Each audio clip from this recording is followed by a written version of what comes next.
Halo semuanya, sawadee-krap, apa kabar? Semoga kabar kalian selalu baik dan juga sehat. Selamat datang di segmen analisa. Kembali kita update mengenai kasus di Subang, Jawa Barat, dan di video kali ini kita akan bahas mengenai alat bukti. Kenapa alat bukti itu penting? Karena memang berdasarkan aturan hukum paling tidak dibutuhkan dua alat bukti untuk menentukan siapakah tersangkanya. Nah, dari berbagai analisa yang sudah aku buat, kemudian informasi juga yang sudah tersebar di media massa, kita akan bahas ini, kira-kira nanti pada saat diumumkan siapakah tersangkanya, alat bukti apa Anjas yang kira-kira nanti akan dijadikan hal untuk menentukan dia tersangkanya. Aku tidak akan menyebutkan nama-nama orang-orangnya, tapi yang akan aku berikan analisanya adalah mengenai hal-hal apa sajakah. Karena seperti kalian tahu, ada 55 saksi yang sudah diperiksa oleh tim penyidik dalam kasus ini, tapi memang yang berbicara di media massa itu kan hitungannya hanya belasan. Yang secara intensif berbicara di media massa itu tidak sampai 10 lah, di bawah 10 itu yang cukup intensif di media massa yang bisa kita lihat. Oke, yang pertama langsung aja begini, aku melihat ada, sebelum aku mulai satu persatu, aku menilai bahwa tim penyidik itu sepertinya sedang menahan ego, sedang menahan emosi dari tekanan media massa dan juga netizen. Suka tidak suka, aku melihat bahwa ada banyak orang yang mempertanyakan kinerja dari kepolisian di Subang dan juga Polda Jawa Barat, bahkan Indonesia begitu. Tapi sebenarnya ada sisi hal yang ternyata setelah aku analisa lebih dalam, ternyata ini adalah salah satu bentuk kematangan jiwa seorang tim penyidik. Kalau orang yang belum punya kematangan jiwa pada saat dia dicecer, dibilang nggak baik, dibilang dipertanyakan kredibilitasnya, itu pasti kalau orang yang nggak punya kematangan jiwa, dia akan langsung show off, dia akan langsung membantah bla bla bla. Tapi ternyata ini tidak terjadi pada tim penyidikan di Subang sendiri. Sudah banyak sekali yang dihadapi hujatan dari netizen dan juga masyarakat, tapi mereka tetap kekeh menahan diri untuk mengikuti ego mereka, karena aku yakin mereka tuh tidak mengumumkan tersangka sekarang karena ada tujuan yang jauh lebih besar. Karena kalau berdasarkan analisaku, sebenarnya tim penyidik kalau sudah mengumumkan tersangka sekarang itu sudah aman mereka. Mereka akan punya nama baik, tapi bukan itu tujuannya. Karena memang ada beberapa strategi yang aku analisa di sini, mereka berusaha untuk dapatkan lebih besar. Paling tidak, ada beberapa hal yang sudah tersebar di media massa dengan mungkin ini adalah hal-hal yang baru 40-50% kita ketahui, tapi ada banyak hal yang tidak kita ketahui yang hanya diketahui oleh tim penyidik. Satu hal pertama yang menurut aku akan menjadi beberapa alat bukti untuk menentukan tersangka nanti, pertama adalah mengenai hasil yang autentik, adalah mengenai otopsi. Dari otopsi, aku menduga akan ada muncul DNA orang-orang yang memang sangat kuat terduga menjadi pelaku eksekusi dari pembunuhan ini. Nah, pada saat aku bilang pelaku, itu kalian juga harus punya mindsetnya paham. Karena kasus ini sekarang sepertinya sudah tidak lagi hanya pelaku, tapi ada otak, ada pelaku, dan orang yang mengetahui. Jadi otak, pelaku, dan yang mengetahui. Nah, pada saat nanti dimunculkan ada bukti misalnya dari hasil otopsi, ternyata ditemukan DNA seseorang di situ. Ini adalah hasil yang mutlak. Orang tersebut tidak bisa memberikan alibinya lagi. Kok bisa ada di situ? Begitu hal yang nggak bisa masuk akal begitu. Itu adalah mengenai DNA, ya. Itu berhubungan dengan pelaku. Kemudian setelah DNA yang mungkin dari hasil otopsi, yang kedua adalah sidik jari. Walaupun kita ketahui di lokasi kejadian itu tempatnya basah, dibersihkan, disabun, kemudian juga tempat menampung kedua jenazah di mobil Alphard juga sudah dibersihkan. Tapi aku yakin sekali karena pengambilan bukti sidik jari itu kan memakan waktu cukup banyak, apalagi dengan berbagai macam tantangan di sana. Itu pasti ada bagian-bagian yang mereka tuh teledor dari pelaku dan juga mungkin orang yang mengetahui dan juga dalangnya. Kenapa aku bisa bilang pada saat ngomongin sidik jari, itu tidak hanya lagi ngomongin soal pelaku, tapi orang yang mengetahui dan juga dalangnya. Siapa tahu saja pada saat pelaku melakukan eksekusi, dalangnya pun hadir, orang yang mengetahuinya juga ada di lokasi, tidak tahu ini sengaja atau tidak sengaja. Nah, karena dari sidik jari tersebut, tentunya juga aku yakin pada saat dilakukan analisa melalui laboratorium, mereka bisa menilai sidik jari tersebut usianya berapa lama. Ada yang bilang begini, Anjas wajar saja misalkan saksi A, dia ditemukan sidik jari di sana, karena memang ya aktivitasnya memang di situ begitu, karena itu juga TKP menjadi kantor begitu. Tapi kalian juga harus tahu, untuk mengetahui sidik jari itu ada banyak data yang bisa diambil. Salah satu data yang untuk menjawab pertanyaan ini adalah usia sidik jari itu berapa lama.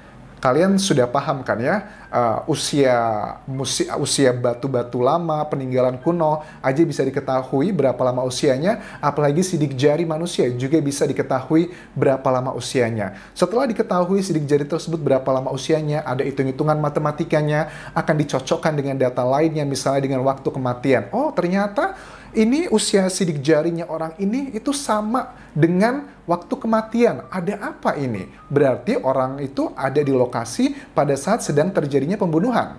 Nah, ini bisa merujuk kepada orang yang mengetahui, ataupun juga dalang, ataupun juga pelakunya. Walaupun kita ketahui mereka sudah sangat well prepared, membersihkan dan sebagainya, tapi menurut aku ada bagian-bagian yang tertinggal, misalnya seperti di tembok atau di meja.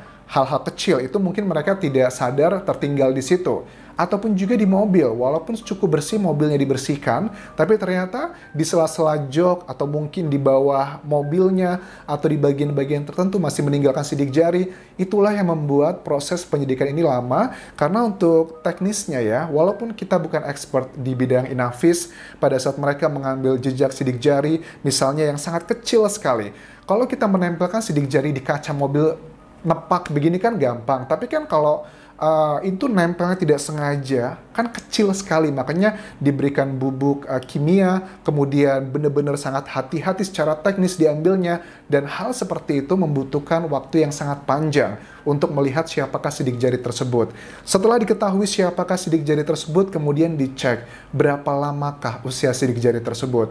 Setelah diketahui, kemudian dibandingkan dengan waktu kematian. Makanya waktu kematian adalah salah satu yang krusial, karena di situ nanti akan dicocokkan. Loh, kalau seandainya bedanya 6 jam setelah dihitung-hitung dengan jam diambilnya sidik jari tersebut, loh ternyata ini pada saat terjadinya eksekusi, kematian tersebut, orang yang memiliki sidik jari ini berada di lokasi. Lantas ada apa nih? Kok dia di situ?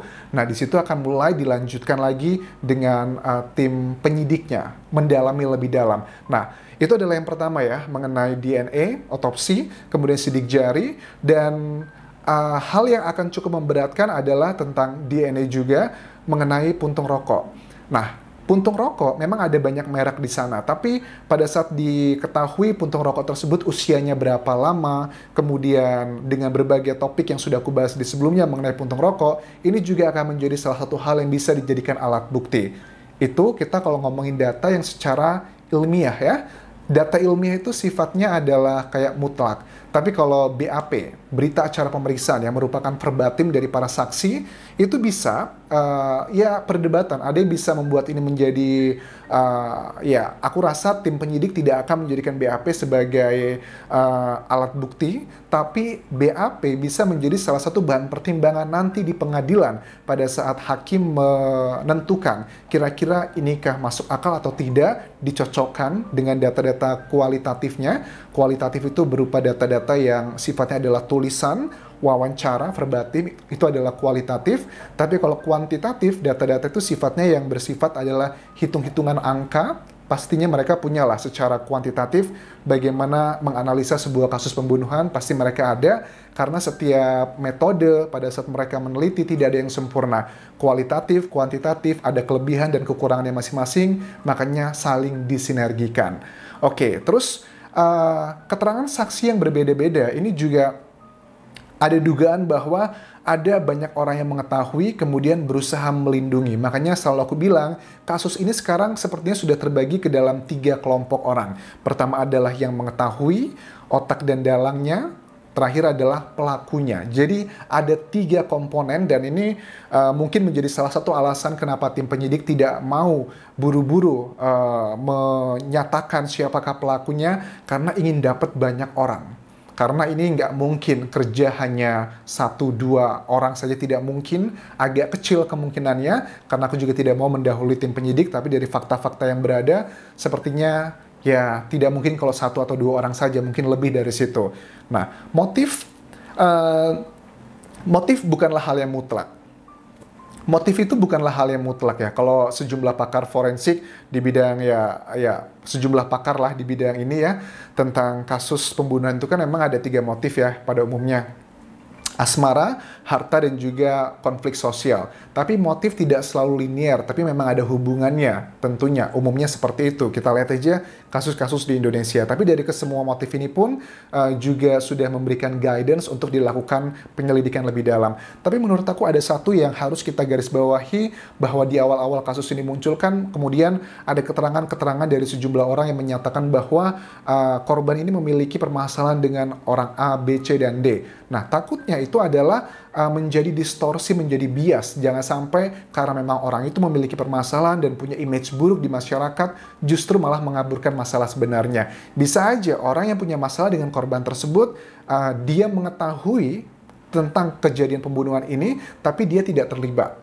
Itu juga ada kemungkinan, karena kalau aku melihat keterangan saksi yang berubah-ubah, kemudian ada beberapa data yang menurut aku tidak begitu masuk akal, yang saling melengkapi, membantu, itu adalah beberapa hal yang membuat kasus ini cukup lama, makanya dilakukan pemeriksaan itu berkali-kali.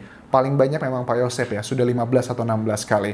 Dan menurut kalian bagaimana? Apakah hal-hal yang aku sebutkan tadi, bukan nama, tapi adalah hal-hal adalah yang akan menjadi bagian alat bukti untuk menentukan tersangka nanti, atau ada hal lainnya yang mungkin belum aku sebutkan?